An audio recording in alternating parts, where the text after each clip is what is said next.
News 5 at 7 is sponsored by the Injury Lawyers of Elk & Elk, official partner of the Cleveland Guardians. In your community and following through on stories that matter to you. This is News 5 at 7. Good evening and welcome to News 5 at 7, your source for in-depth community reporting. I'm Rob Powers. Thanks for being with us. Tonight at 7, we told you somebody was stealing money from the city. Now we know who it was being sent to, and he has a criminal history. Plus, one lawmaker's quest to get a certain medication covered by insurance. And after the city was hacked twice, a scathing new audit of its cybersecurity practices. But first, some of the other stories making headlines all across Northeast Ohio.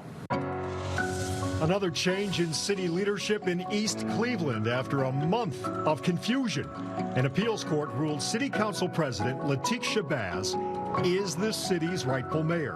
Sandra Morgan's been serving as interim mayor, while the former mayor, Brandon King, fought felony corruption charges in court. He was suspended from office, later convicted. When that conviction came down, King was permanently banned from holding public office ever again. The court found Morgan's interim status was based on King's suspension, and when he was removed for good, the office was considered vacant, in which case the city charter says it is the council president who steps up.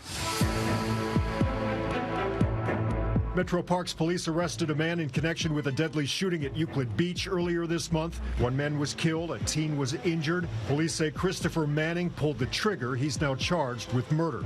Police do want to remind everyone the park is safe and typically quiet during regular hours.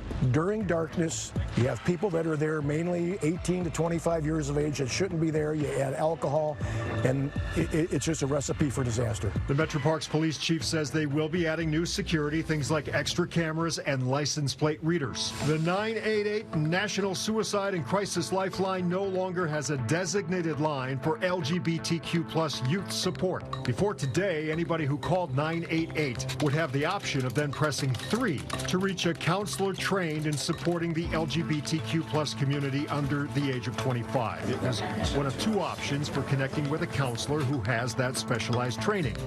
We spoke with a mental health professional who worries fewer LGBTQ+ youth will feel comfortable using 988 at all without that specialized counseling available.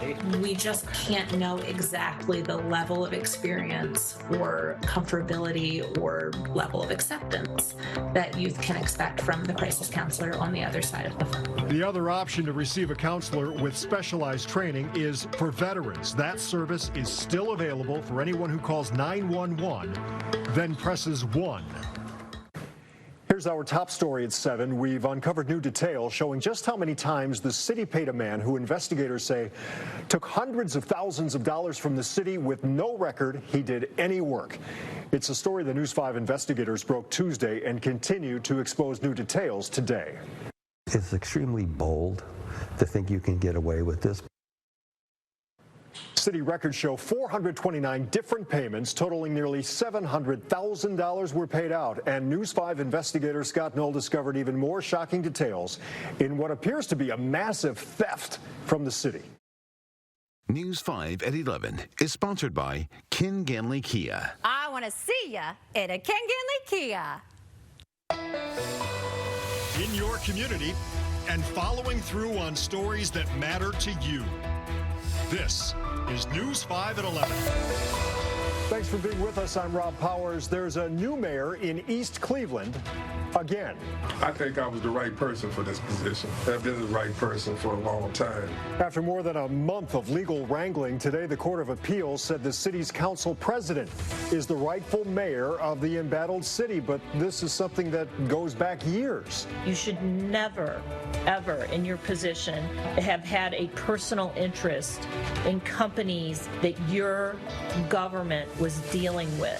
Former East Cleveland Mayor Brandon King was sentenced earlier this month for crimes he committed in office. After his conviction, the question, who's the mayor, brought tension and confusion. I was placed in this position as the interim mayor. But not everybody agreed with interim mayor Sandra Morgan.